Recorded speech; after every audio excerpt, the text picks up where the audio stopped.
말씀 중심에서 밀실에 들어가서 라는 제목의 하나님 말씀 김동진 목사님 선포하시겠습니다. 큰 은혜가 함께 하실 줄 믿습니다. 자, 우리 교회 국기를 흔들면 환영하는 겁니다. 교기입니다. 교기.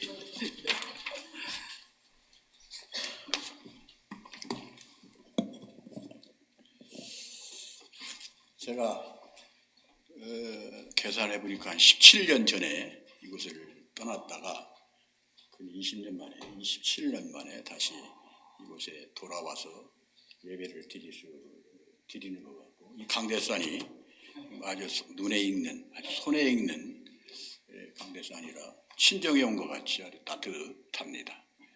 와서 보니까 낯익은 얼굴들이 많고, 그래서 근 20년 동안 우리 이 교회를 지키신 성도 여러분 진심으로 감사를 드리고, 또 부족한 종을 이렇게 강단에 서게 해준 박 목사님과 당회원, 전 교인들의 가정과 기업과 자녀에게 하나님의 은혜가 충만하시기를 주의 이름으로 축원을 드립니다.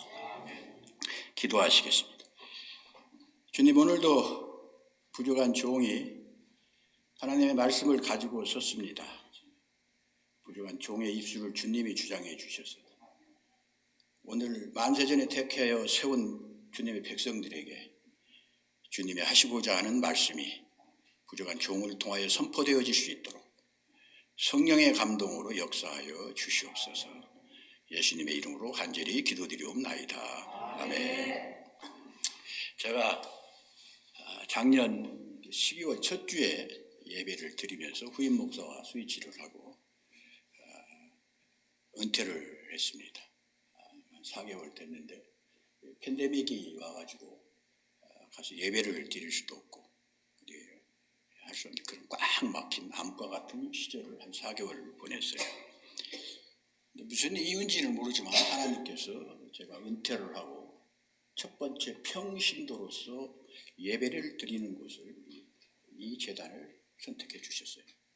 제가 4개월여 만에 은퇴하고 처음으로 평신도의 신분으로 이 자리에 와서 예배를 드리게 됐습니다.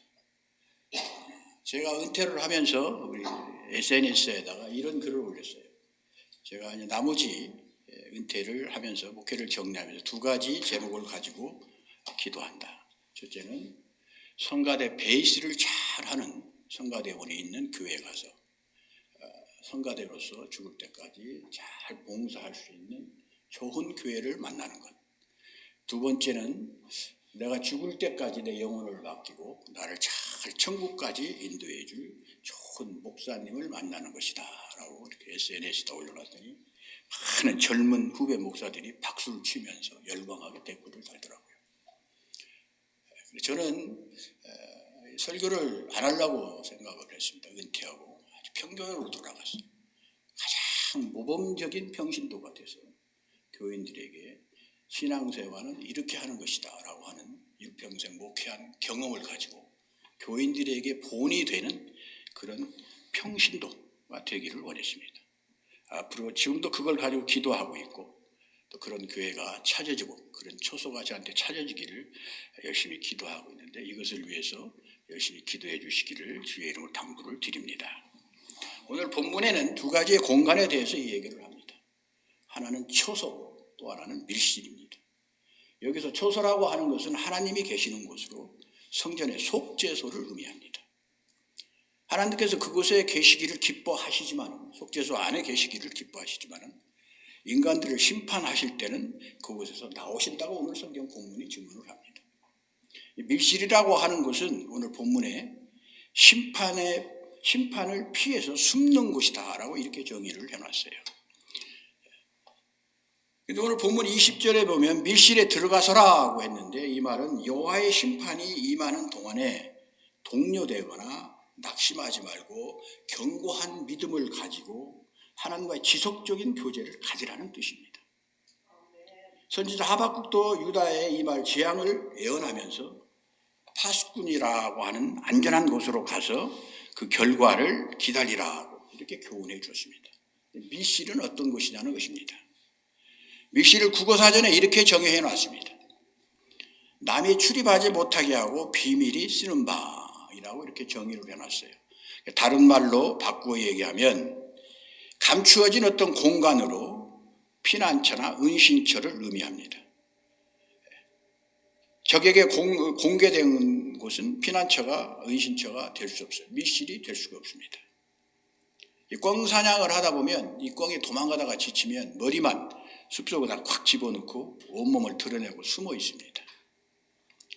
피난처나 은신처는 은밀한 곳이 돼야 되는데 그런 곳이 될 수가 없죠. 무엇보다 안전한 곳이 돼야 되는데 오늘날 많은 믿는 성도들이 위기에 처하든지 환난을 당하다든지 재앙이 오게 되면 이 꿩과 같이 머리만을 숲속에다 탁 들이박고 어떻게 해서든지 수단과 방법을 가리지 않고 머리만 감추면 되는 줄 알고 머리를 감추려고 온갖 노력을 다합니다. 그러나 진정한 밀실, 즉 피난처나 은신처는 안전한 곳이 돼야 되는데 그런 곳은 절대 안전하지 못합니다. 편안할 수가 없습니다. 오늘 이 본문에서 말하는 밀실은 안전하고 휴식을 취할 수 있는 공간을 의미합니다. 마태복음 6장 6절에 보면 너는 기도할 때에 내 골방에 들어가 문을 닫고 은밀한 중에 계신 내 아버지께 기도하라. 은밀한 중에 보시는 내 아버지께서 갚으시리라 그랬습니다. 여기서 말하는 골방은 밀실을 의미하는 것입니다. 그래서 오늘 믿는 모든 성도들에게 이 하나님과 교통할 수 있는 밀실이 필요하다는 것입니다. 제가 여기 이번에 오면서 와서 좀 아주 릴렉스하게 긴장을 다 풀고 아주 릴렉스하게 좀 쉬었다 가야 되겠다 그런 마음을 먹고 왔어요. 와서 좀 골프도 치고 편안하게 골프도 좀 자주 치고 좀 다 잊어버리고 편안하게 쉬어다 갔다 왔더니 이게 장로네 집에 오니까 골치 아프더만. 다 잊어버리고 싶은데 이건 뭐 저녁 먹고 나면 성경 읽자고 덤벼요. 하루에 성경을 또 뭐 한 30-40분씩 읽으니까 읽고 또 밥 먹을 때마다 또 돌아가면서 기도하자고 했었고 그래서 내가 속으로 생각했습니다. 다시는 장로네 집으로 쉬러는 안 간다. 좀 편하게 릴렉스하고 싶은데 저는 아주 치우고 싶은데 쉴 곳이 아니더라고. 이렇게 뭐 밥 먹을 때마다 돌아가면서 기도해서 장로가 한번 기도하고 그다음 목사불로 기도하라고 그러고 또 저녁만 먹고 나면 성경 읽자고 졸려 죽겠는데 막 또 앉아서 성경 읽고 그러더라고요. 그리고 이제 여기로 오는데 교회를 오는데 1시간씩 이렇게 달려와요. 1시간쯤 달려오면서 첫날 내가 오면서 그렇게 생각했습니다. 야 이거 멀다. 속으로 상당히 뭐 1시간씩 이렇게 멀리 가냐 그렇게 생각을 했는데 금방 회개했습니다. 제가 심호하던 교회 장로님이 1시간 운전을 해서 교회를 나와요. 제가 와보니까 그 장로님이 내가 심호하는 동안에 얼마나 수고했는가 감사하다. 참 감사하다. 그 장로님도 새벽 6시에 세탁소를 3개나 하시는 분이라 새벽 6시에 나가서 하루 종일 일하고 그리고 토요 새벽 예배 나와야 되고 수요 저녁 예배 나와야 되고 주일 예배 나와야 되고 또 장로라고 교인이 아프다면 신방 간다고 시도 때도 없이 내려와야 되는 그런 것들이 나는 당연한 것으로 생각했는데 내가 평신도가 돼서 1시간 운전을 하면서 올라오면서 회개한 것이 참 그 장로님 수고했다. 감사하다. 그래서 제가 생명이 있는 동안에 호흡이 있는 동안에 그 가정과 그 기업과 그 장로님을 위해서 기도해야 되겠다 이렇게 생각했어요. 그리고 여러분 여기 와서 참 반가운 것은 천당에 가면 한 교회에서 20년을 지속적으로 신앙생활을 한 사람이 천당을 가장 많이 간답니다. 한 교회에서 20년을 신앙생활을 한 사람이 천당에 가면 만날 수 있는 확률이 가장 높다고 그러는데 여러분 나하고 옛날에 봤던 분들 3년만 더 참고 나오세요. 천당은 파도는 밥상입니다. 오늘 본문 20절에 내 밀실에 들어가서 내 문을 닫으라 그랬어요. 문을 닫는다고 하는 것은 외부와 단절하고 차단하라는 것입니다. 문을 닫으라는 것은 세상을 향해 있던 입과 귀와 눈을 밀실에 들어가서 하나님을 향해서 입을 열고 귀를 열고 눈을 열으라는 것입니다. 하나님을 바라보지 않냐고 세상을 바라보고 있는 눈과 세상 소리 들리는 귀와 세상 말을 하는 이 모든 것을 닫아버리고 하나님과의 대화, 하나님만 바라보고 하나님만 쳐다보고 하나님 말씀만 듣고 하나님과만 이야기하는 입으로 사용하라는 것이에요. 문을 닫으라는 것은 바로 이 의미를 이야기합니다. 세상과 단절되어지라. 내가 떠들면 하나님은 잠잠하십니다. 그러나 내가 잠잠하면 하나님께서 말씀하십니다. 세상 소리가 시끄럽게 돌려오면 하나님의 소리가 들리잖아요. 그런데 밀실에도 들어갈 수가 없어요. 그러니까 세상 소리가 들리지 않고 보이지 않게 밀실에 들어가서 문을 닫고 하나님 소리에만 귀를 기울이라고 하는 것이 오늘 본문이 우리에게 주는 교훈입니다. 오늘 본문은 내 밀실로 들어가라고 그랬어요. 내 밀실로 들어가라고 하는 말은 남의 밀실에 들어가지 말고 끼웃거리지도 말고 간섭하지도 말라는 거예요. 자기 밀실에 들어가서 자기만 생각하라는 것입니다. 근데 자기 밀실이 없는 사람, 할 일이 없는 사람, 남의 밀실을 끼웃거리면서 시비 걸고 왜 거기에 그러고 있냐 저러고 있냐 원망 불평하고 하지만 자기 밀실이 있는 사람은 그런 데 관심이 없어요. 자기 밀실에 들어가서 자기가 하나님만 보니까 다른 사람이 하나님을 보든지 다른 사람이 세상을 바라보든지 상관할 필요가 없어요. 그래서 그걸 지금 본문이 우리에게 요구하는 것입니다. 문을 닫고 사람의 소리에 도움을 구하지 말고 하나님의 처분만을 기다리라는 것이 오늘 본문이 우리에게 주는 교훈입니다. 이 사라진 문명 아틀란티스라고 하는 그 문명이 있습니다. 수중 탐사팀이 요새 과학이 발달해서 바다에 들어가서 그 9,600년 전에 사라진 문명을 이렇게 탐사해서 사진으로 텔레비전에 다큐멘터리 나오는 것을 보면서 제가 진짜 그것이 그런 문명이 존재할 수 있을까라고 궁금하고 의심이 있었지만 그 바닷속의 도시들, 바닷속에 아틀란티스라고 하는 바닷속에 가라앉아 있는 고대의 도시를 보면서 놀라지 않을 수가 없었어요. 플라톤에 따르면 아틀란티스는 헤라클레스의 기둥 앞에 세워진 위대한 해상국가로서 솔로몬보다 약 9,000년 전에, 그러니까 기원전 9,600년경에 서유럽과 아프리카 여러 지역을 정복하는 초강대국이었다 그럽니다. 근데 그 강대국이 아테네를 침공하다가 실패한 뒤에 하룻밤에 바다로 가라앉아 버렸대요. 하룻밤에. 무슨 자기네끼리 전쟁하다 들어간 것도 아니고 물을 막아서 든 것이 아니고 알 수 없는 자연의 현상 때문에 하룻밤 사이에 바다로 가라앉히고 말았다고 그렇게 저자는 밝힙니다. 좀 억지이긴 하지만 노아 왕조를 생각했어요. 죄악으로 만연한 세상을 하나님께서 보시고 하나님께서 물로 세상을 심판하실 것을 계획하시고 노아에게 방주를 져라 그랬어요. 그리고 그리 들어가라 그랬어요. 창세기 7장 16절에 보면 노아와 그의 가족들이 방주로 들어가고 그 모든 짐승이 방주로 들어가고 난 후에 여호와께서 그를 닫아 넣으시니라고 그랬어요. 쉽게 얘기하면 방주의 뚜껑을 닫았다는 것입니다.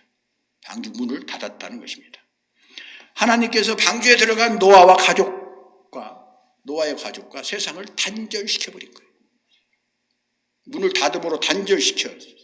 왜냐하면 물로 심판하시고 인류를 멸망하시기 때문에도 있지만 이제 지나간 죄악으로 관영되어 있던 그 문화와 그 생각과 그 모든 것과 노아의 식구를 단절하기 위해서 노아 방주의 문을 닫아버리고 40일 동안을 40주야를 문을 닫아버리고 노아 8식구를 보호했던 것입니다. 중요한 것은 우리가 세상을 살면서 수도 없이 노아의 시대에 있었던 위기와 환난과 고난이 우리에게 찾아온다는 것입니다. 지금 미국뿐만 아니라 전 세계가 생각하지도 못했던 코로나 바이러스로 인해서 아비규환입니다. 말로 할 수 없어요. 이거 뭐 어떻게 할 수가 없죠. 그 끝이 보이지 않죠. 이게 전이된 바이러스가 280개 이상 나올 수 있는 가능성이 있다고 그러는데 이게 전이된 바이러스가 나오기 시작하면 종잡을 수 없이 커진다고 그럽니다. 어떻게 해결될 수 없을 거라고 그래요. 인류 역사상 이런 일이 없어요. 기록된 인류 역사에 이런 재앙이 없었어요. 1차 세계대전을 하면서도 이렇게 많은 사람이 죽은 일이 없고, 유럽에 흑사병이 나와서 뭐 수많은 사람이 죽을 때 이렇게 많은 전 세계가 위기에 처한 일은 역사상 있질 않았어요. 그 뭐 나라를 지키겠다고 뭐 수천억 달러씩 만들어 놓은 핵무기가 우리에게 재해를 준 것도 아니고, 전쟁을 하다가 무슨 폭파된 것도 아니고, 아무도 알 수 없는 딱 하나의 바이러스가 온 인류를 마비시켜놨어요. 마치 위대한 한 문명이 바닷속에 들어간 것처럼 조그마한 바이러스가 하나가 온 지구를 바다에 가라앉는 것보다도 더 처참한 환경을 만들어가고 있습니다. 그런데 우리 믿는 성도들의 가장 큰 문제는 무엇이냐면 주님의 전에 나와서 예배를 드릴 수 없다는 것이에요. 이게 가장 심각한 문제입니다. 지금 근 2년 동안 우리 지역은 아직까지 이렇게 모여서 예배를 못 드립니다. SNS 통해서 보든지 아니면 차에 타고 예배를 드리든지 하지, 주님의 전에 나가서 속죄소가 있는, 하나님의 처소가 있는 하나님의 전에 나가서 2년 동안 예배를 드리지 못했는데, 심각한 것은 이것이 얼마나 큰 문제인가를 감지하지 못하는 믿는 성도들이라는 얘기입니다. 그래서 오늘 본문 기자는 우리에게 이런 것을 대비해서 하나님을 만날 수 있는, 하나님께 말할 수 있는, 하나님께 예배할 수 있는 너만의 밀실을 만들어 놓으라는 것입니다. 별의별 방법, 많은 신학자들, 많은 인류학자들, 많은 사회학자들, 많은 과학자들이 이 팬데믹 이후의 세상, 특별히 교회가 이 팬데믹 이후에 어떻게 변형될 것인가 이론적으로 아무리 생각을 해도 답이 나오지 않아요. 오늘 우리 다행히 그래도 마스크라도 쓰고 예배를 드리지만, 오늘 미국의 많은, 전 세계 많은 교회가 하나님 전에 나와 정상적인 예배를 드리지 못합니다. 문제는 어떤 것으로도 이 문제를 해결할 수 있는 방법이 뚜렷하게 나오지 않는다는 것입니다. 그래서 저는 이 문제를 해결하는 방법이 세상 방법, 지식의 방법, 과학의 방법으로는 해결할 수 없고 하나님만이 해결하실 수 있다고 저는 믿습니다.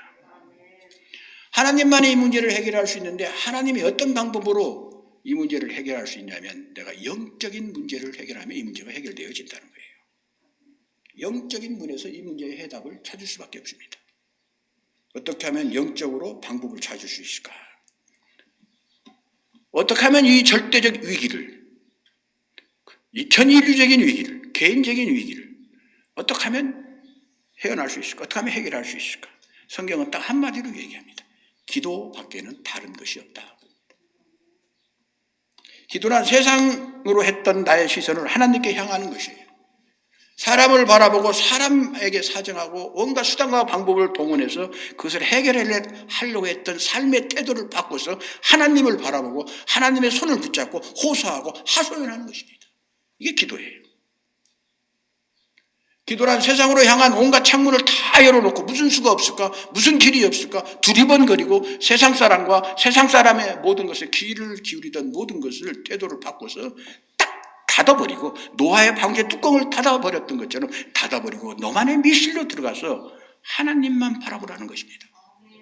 그리고 하나님의 음성만 들으라는 것입니다. 귀를 기울이라는 거예요. 거기에 길이 있고 거기에 해결할 수 있는 방법이 있다고 성경은 우리에게 교훈합니다. 그래서 저는 오늘 이 시간 이 자리에 모여 예배하는 모든 성도들이 나만의 밀실을 만들어 놓고 그 밀실로 들어가는 놀라운 은혜가 함께하기를 주의 이름으로 축원을 드립니다. 어떤 나이 많은 어부가 이제 리타이어를 하게 됐어요. 그래서 후임을 두기 위해서 젊은 사공을 하나 써서 이 배를, 나룻배를 적게 합니다. 그러니까 이 젊은 어부가 이렇게 노를 젓다 보니까 한쪽으로는 기도하라, 그리고 한쪽에는 노를 져라, 일하라 이렇게 써 있어요. 그래서 그 노인네 사공에게 묻습니다. 이 젊은 사공이, 할아버지 열심히 일만 하면 되지 기도할 필요가 없지 않습니까? 이렇게 했더니 노인이 아무 말도 하지 않고 기도하라고 쓰여져 있는 노를 뺏었어요. 뺏고 노 한쪽 노만 적게 했어요. 그러니까 젊은 사람이 아무리 한쪽 노를 쳐도 밖으로 가지 않죠. 앞으로 전진하지 못하고 그 자리에서 뺑뺑 돕니다. 그때 노인이 말합니다. 기도하지 않고 일만 하면 전진이 없어. 아무것도 이룰 수 없는 법이요. 또한 일은 안 하고 기도만 하여도 안 되는데 그것은 아무것도 이룰 수 없기 때문이요. 우리의 문제. 너는 좀 편할 것 같고 너는 아무 문제 없을 것 같고 저 사람은 행복한 것 같지만 들어가서 보면 누구에게든지 가시라는 게 있어서 인생을 가로막고 있는 많은 어려움이 다 있어요. 힘으로도 안 되고 능으로도 안 되는 그런 모든 문제들을 다 가지고 있습니다. 근데 이 문제를 해결할 수 있는 유일한 방법은 많은 사람들이 다 일만 하려고 합니다. 기도만 하면 되는 줄 알아요. 그러니까 그 자리에서 뱅뱅 돌고 한 치 앞도 나가지 못하고 그 문제의 근원에서 그 깊은 구렁이에서 빠져나오지 못하는 것이에요. 그냥 하늘에서 돈벼락이 콱 떨어져서 어느 날 하루아침에 신델라가 돼서 그냥 휘파람 샥샥 불면서 사는 것만이 하나님의 축복인 줄 알지만 성경은 의의 축복을 우리에게 얘기해요. 땀 흘린 소산을 먹는 것이 가장 큰 축복이라고 얘기합니다. 열심히 일하면서 열심히 기도하면 능치 못함이 없는 것을 여러분 기억하시고 이런 삶을 사시는 성도 여러분 되시기를 주의 이름으로 당부를 드립니다. 한쪽 놈만 적고 있으니까 기도만 하면 되는 줄 알고 밤낮 안낮 복 주십시오. 은혜 주십시오. 충만합니다. 기도를 하는데 뭐가 되는 게 없어요. 그래서 야고보 사도가 얘기해요. 행함이 없는 믿음은 죽은 믿음입니다. 은혜를 받았으면 열심히 일을 해야죠. 은혜가 충만하면 말씀이 내게 들어왔으면 말씀이 시키는 대로 나가서 열심히 주님을 위해서 세상을 위해서 일을 할 때 굿 그리시죠. 예수 잘 믿는 사람이 되는 것입니다. 이 균형, 하모니와 조화, 밸런스와 하모니를 맞추지 못하기 때문에 내 삶이 풍랑만한 배처럼 한시도 조용할 일이 없이 흔들리는 것인데 오늘 이 예배를 통해서 흔들리는 여러분의 인생이 잔잔해지는 놀라운 은혜가 함께 하시기를 원합니다. 오늘 본문 20절 하반절에 보면 분노가 지나가기까지 잠깐 숨을 쉬어다 그랬어요. 그들은 그 뜻은 밀실에 들어가서 기도하면서 하나님의 응답을 기다리라는 것입니다. 고통과 시련이 지나갈 때까지 참고 기다리라는 것입니다. 노아도 방주 안에 들어가서 홍수가 끝날 때까지 물이 마를 때까지 기다렸어요. 이 세상을 살다 보면 어디 평안한 것만 있습니까? 아까 얘기한 것처럼 우스갯소리지만 저는 막 기대를 하고 왔어요. 이번에 와서 3주 있어. 다음 주도 와서 예배 드릴 거예요. 제가. 가장 오래 근 40년 동안 처음으로 가장 긴 기간을 교회가 아닌 곳에 가는 거예요. 저는 일생의 소원이 교회가 아닌 곳에서 한번 살아보는 거였어요. 왜? 교회에서 태어나서. 아버님이 목사님이라 교회에서 태어났어요. 교회 사택에서 태어났어요. 그래서 일평생 교회라고 하는 바깥에 나가보지 못해서 어렸을 때부터 꿈이 예배 안 보는 건데 아침에 일어나면 새벽 예배 안 보는데 저녁 때 잘 때 예배 안 보는데 주일날 어영은 교회 한 번 안 갈 수 있는 그런 데 가서 살아보는 게 꿈이라 70살 돼서야 그 꿈이 이루어졌다고 할렐루야 하고 처음으로 이제 팬데믹이 좀 풀려서 저도 주사 2번 맞았거든요. 맞고 이제 첫 번째 대상 지역으로 우리 처제네 집에 홍장로의 집에 왔는데 아까 얘기한 대로 그거 아니요. 와서 보니까 더 눈치 보여. 장로 눈치 보는 거 피해서 왔더니 이건 더 무서운 장로예요. 왜냐하면 예수님께서 말씀하셨거든요. 형제가 더 예수님이 형제들이 더 예수님을 인정하는 것 같거든요. 더 조심스러워. 걸음 걸을 때도 살살. 그런데 그러면서 제가 느낀 것은 뭐냐면 그런 가운데 내 마음에 평안이 있어요. 괴롭지만 누구에게 내서 보일 수 없는 평안. 누구도 뺏어갈 수 없는 평안. 그 릴렉스가 그 생활이 연장됨 속에서 나에게서 더 계속 되어지는 것을 보면서 하나님은 오늘 이곳에 오셔서 나와 동행해 주시는구나. 내가 어디를 가든지 하나님이 따라오셔서 나를 지키시고 보호하시고 내가 피할 바위 틈이 되셔서 나로 하여금 밀실을 만들어 놓고 내가 여기 있으니까 이리 들어와라. 나는 그 엘코라다 하나님이 계시고 우리 홍장로의 집에 오면 그냥 자유로울 수 있는데 그 하나님이 그냥 거기까지 따라오셔가지고 한시도 쉬지 못하게 성경 읽게 하고 기도하게 하고 또 여기 들어오는데 찬송 들었는데 또 찬송가만 막 들더라고. 차 타고 다니는데. 그래서 저는 감사한 것이야.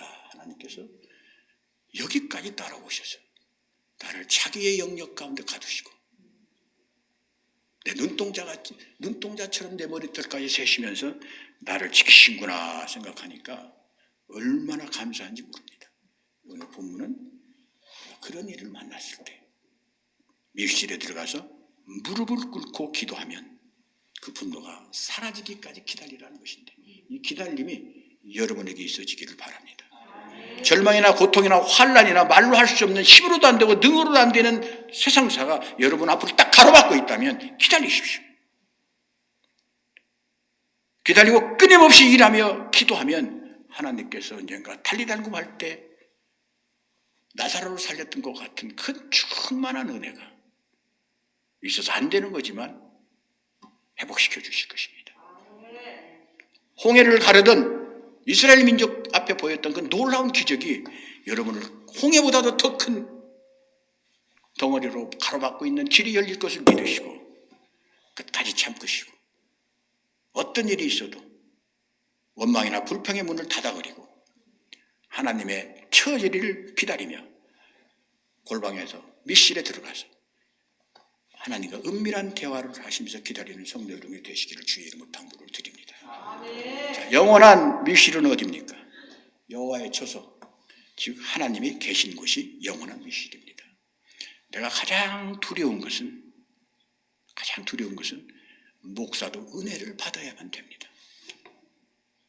이 목사가 은혜가 떨어지면 아무것도 아니에요. 그런데 어떻게 은혜가 오냐? 지금까지 나는 내가 말을 함으로 인해서 은혜를 받았어요. 설교를 하면서도 내가 은혜를 받았는데 이제 제가 은혜 받을 곳이 필요합니다. 하나님 말씀이 지정된 곳에서 지정된 사람을 통해서 나에게 들려지는 곳에 앉아있기를 원합니다. 그게 영원한 처소예요. 만약에 하나님이 내게서 시선을 돌리시고 하나님이 나에게 더 이상 말씀하시지 않는다고 생각하면 우리 삶이 어떻게 되겠습니까?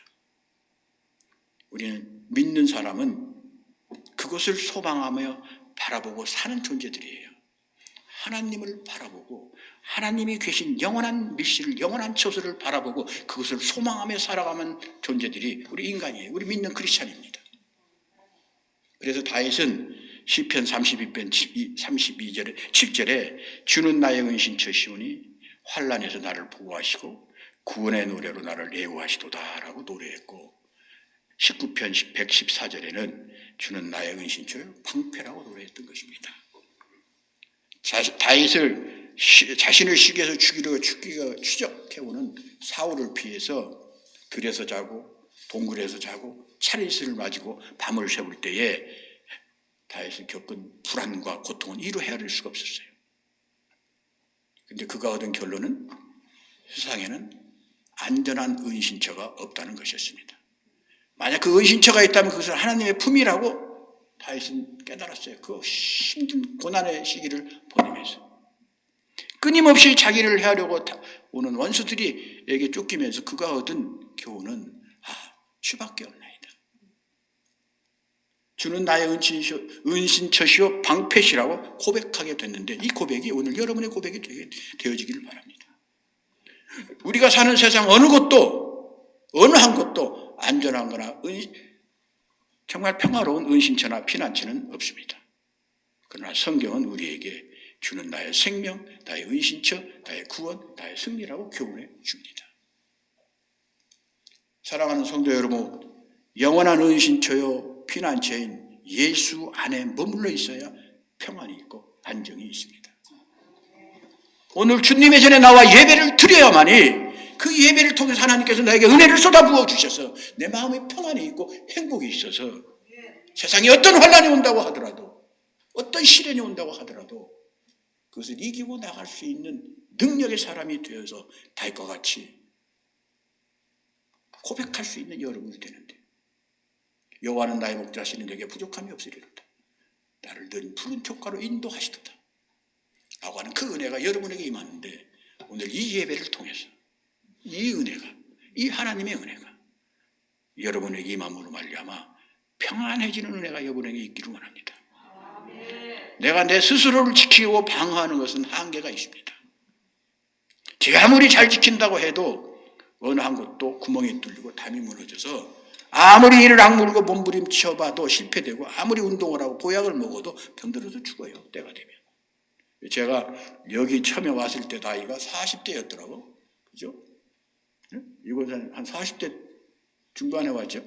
근데 지금 바로 이게 머리 하얘져가지고 할아버지 돼서 왔잖아요. 금방이야. 요새 밤은 참 길어서 죽겠어요. 밤이 안 가서. 하루에는 금방 가.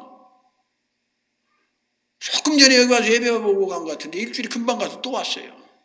이게 인생살이 아닌가 생각을 합니다. 참 어려워요. 제가 고등학교 다닐 때 이렇게 양도 키우고 뭐 이런 걸 해서 돈을 좀 모아놓으면 엄마가 제 몫을 떼어줘요. 그러면 그 용돈을 우리 형제간이 많아서 어디 잘못 넣으면 누가 가져가는 게 임자야. 그래서 큰 가죽나무 밑에다가 나만 하는 데다 이렇게 파가지고 거기다 묻어놨어요.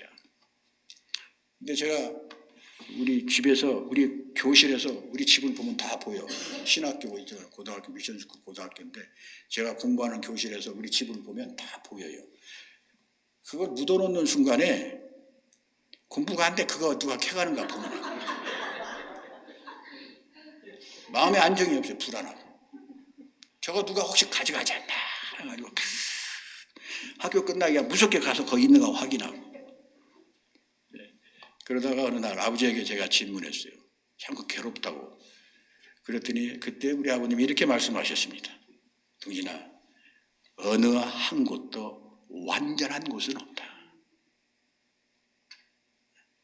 가장 안전한 곳은 주님께 맡겨놓는 것이다.